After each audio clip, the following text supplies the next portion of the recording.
আজকের ভিডিওটি একটু অন্যরকম হতে যাচ্ছে।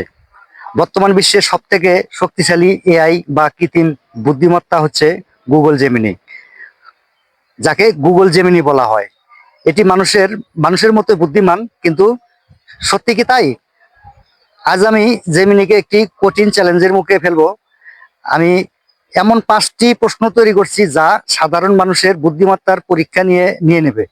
আমি দেখতে চাই জেমিনিকে এই 5টি প্রশ্নের উত্তর সঠিকভাবে আমাকে দেবে।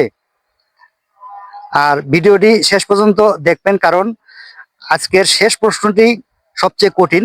চলুন সরাসরি কথা বলি গুগল জেমিনির সাথে। তুমি আমার সাথে বাংলায় কথা বলো। অবশ্যই, আমি আপনার সাথে বাংলায় কথা বলতে পারি। কেমন আছেন আপনি? আজকে আপনাকে কিভাবে সাহায্য করতে পারি? আমি ভালো আছি। আজকে আমার সাথে একটা বাজি হবে, বাজি। আমি আজকে দেখবো তোমার মেধা কতটুকু,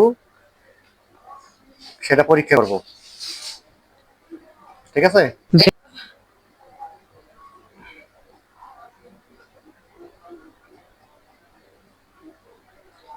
আজকে আমি তোমাকে কিছু প্রশ্ন করব, তুমি প্রশ্নের উত্তরগুলি আমাকে দেবে ঠিকঠাক ভাবে। ওকে? ঠিক আছে, আমি প্রস্তুত। প্রশ্ন শুরু করতে পারেন। দেখা যাক কেমন উত্তর দিতে পারি। প্রশ্ন নাম্বার 1, ড্রোন প্রযুক্তিতে ইরান কি এখন বিশ্বের 1 নম্বর হুমকি? 2026-এ তাদের সামরিক শক্তি কতটা বাড়বে?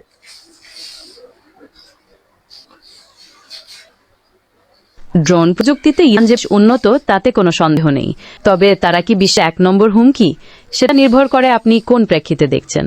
মধ্যপ্রাচ্যে তাদের ড্রোন প্রযুক্তি বড় ধরনের প্রভাব ফেলছে, বিশেষ করে তাদের আঞ্চলিক সহযোগের মাধ্যমে। অনেক বিশ্লেষকের মতে 2026 সাল নাগাদ তাদের সামরিক শক্তি আরও বাড়তে পারে, বিশেষ করে ড্রোন এবং ক্ষেপণাস্ত্রের ক্ষেত্রে। আপনি কি নির্দিষ্ট কোনো প্রভাব বা সক্ষমতা সম্পর্কে জানতে চাইছেন? আচ্ছা, দ্বিতীয় প্রশ্ন, ইরান কি গোপনে পারমাণবিক বোমা বানিয়ে ফেলেছে? এটা কি সত্যি মধ্যপ্রাচ্যের মানচিত্র বদলে দেবে?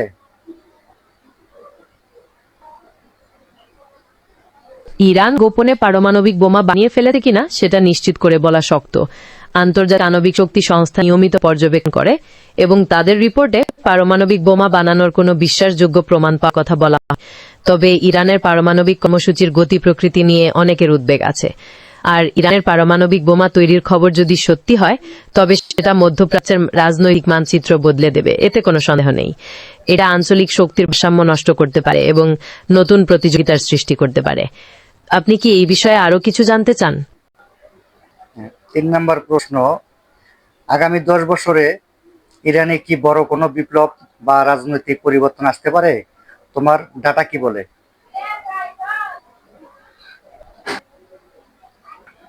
ভবিষ্যতের কথা তো নিশ্চিত করে বলা যায় না, তবে ইরান পরিস্থিতি বিশ্লেষণ করলে কিছু গুরুত্বপূর্ণ বিষয় সামনে আসে।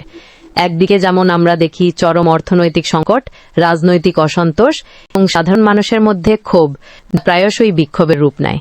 অন্যদিকে ক্ষমতাসীন গোষ্ঠী বেশ শক্তিশালী এবং তাদের দমন পীড়ন ক্ষমতাও প্রবল। আগামী 10 বছরে বড় কোনো পরিবর্তন আসবে কিনা তা নির্ভর করবে এই ক্ষোভগুলো কতটা সংগঠিত হতে পারে এবং ক্ষমতাসীনদের শক্তির ফাটল কতটা গভীর হয় তার উপর।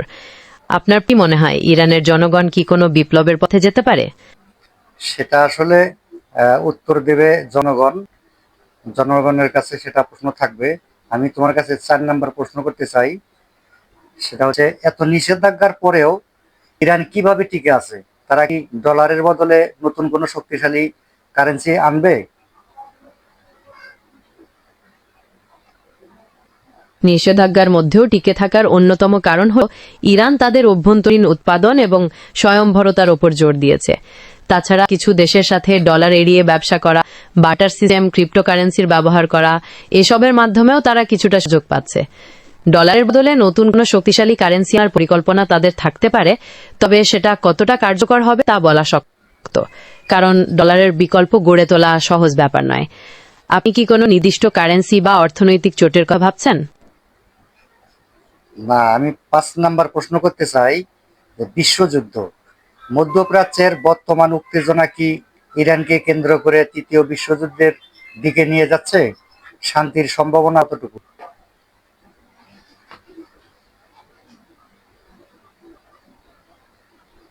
তেমন একটা আশঙ্কা পুরোপুরি উড়িয়ে দেওয়া যায় না, তবে বিশ্বনেতা অনেকেই চেষ্টা করছেন উত্তেজনা কমাতে। মধ্যপ্রাচ্যের পরিস্থিতি খুবই জটিল, কারণ এখানে নানা দেশের স্বার্থ জড়িয়ে আছে। সামান্য একটা ঘটনাও বড় কোনো সংঘাতের কারণ হতে পারে।